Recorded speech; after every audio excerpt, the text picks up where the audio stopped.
Hello, my P3 children.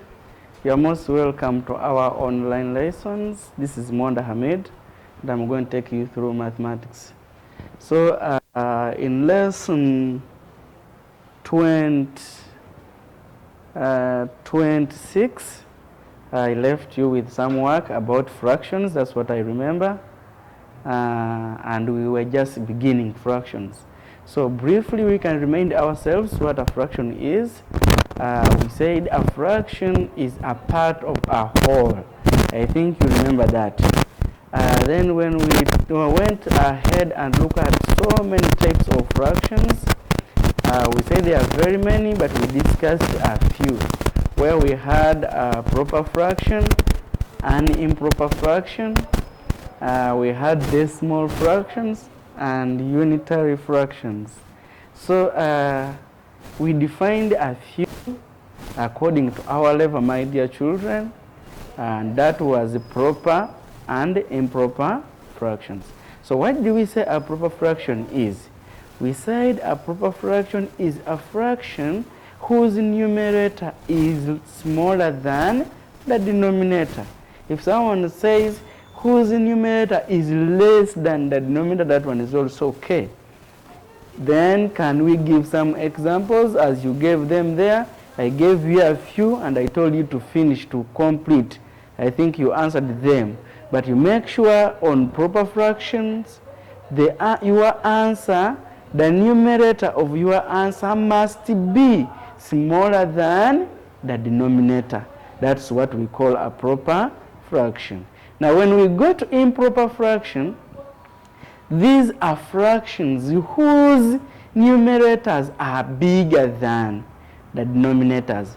So in your examples, I expect those fractions whereby the numerator, and that is the number on top, is bigger than the denominator, and that is the number at the bottom. I hope you have those examples, like 5 out of 4, 12 out of 3, whereby the numerator is bigger than the denominator.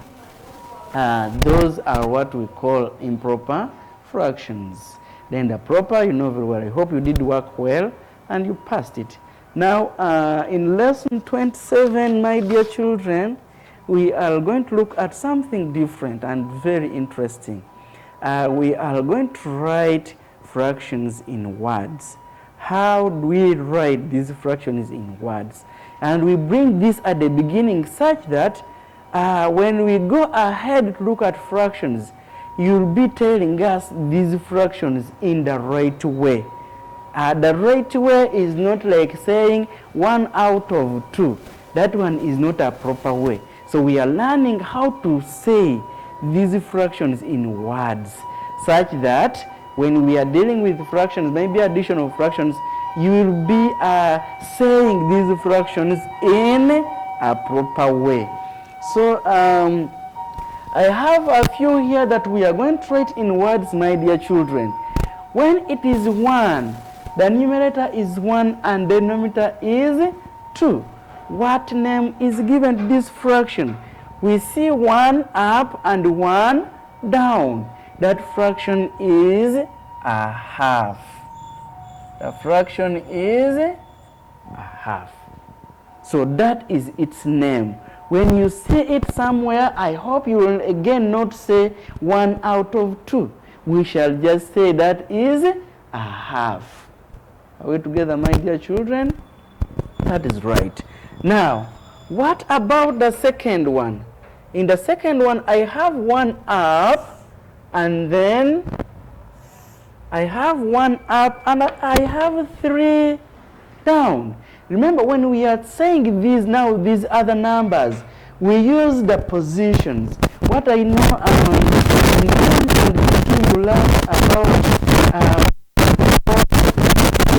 numbers. I think you did. Giving orders, the giving positions. When we are giving you a position in class, if you are number 1, we say this one is the first. If you are number 2, we say now these other numbers. Like number 3, we say third. Number 4, we say fourth. Number 5, we say fifth and sixth. So we are going to borrow some idea from there and we bring it to fractions apart from these first ones, but we shall see the rest. So what is this one here? It is 1, then down is 3. What is its name? Now we shall not say 1 out of 3. We are going to say this one is a third. When we are writing it in words, we say it is a third. It is not 1 out of 3. That is a third. When 1 is up and 3 is down. Now when we go to other numbers, I told you we are going to borrow the idea of positions with these other numbers. Apart from the first one, like a half, then a third, and a quarter. But the rest of the numbers, we can use the positions. Meaning, if this one is 1 out of 3 and we have said a half, what if it is a third? What if it is 2 out of 3? Then instead of R, because it is more than 1, we use R when it is 1 up. But if it is more than, now just in case it is 2. So someone will say 2 thirds. And because they are more than 1 in plural now, third in plural, we shall say 2 thirds. Now what about this one here? It has 1 and 5. So this one will simply be a fifth. That one will be a fifth. And that's how we write a fifth. Can we spell fifth quickly? Fifth. F-I-F-T-H. Fifth. Now, assume it is more than, the numerator is more than 1. Maybe it is 3 and down 5. What shall we say there, my children? We shall say 3 fifths. We use this one as in position. I told you to borrow that idea. But then we first say the numerator. If it is 3, we shall say 3 fifths. Now, because this one is 1, that is why we say a fifth. If it is 2, that will be 2 fifths. If it is 4, that will be 4 fifths. Now we move on very quickly. What about this one here? What is this one saying? We have 3 and down we have 7. So when you are number 7, what do we say? You are the 7th. Do you remember that?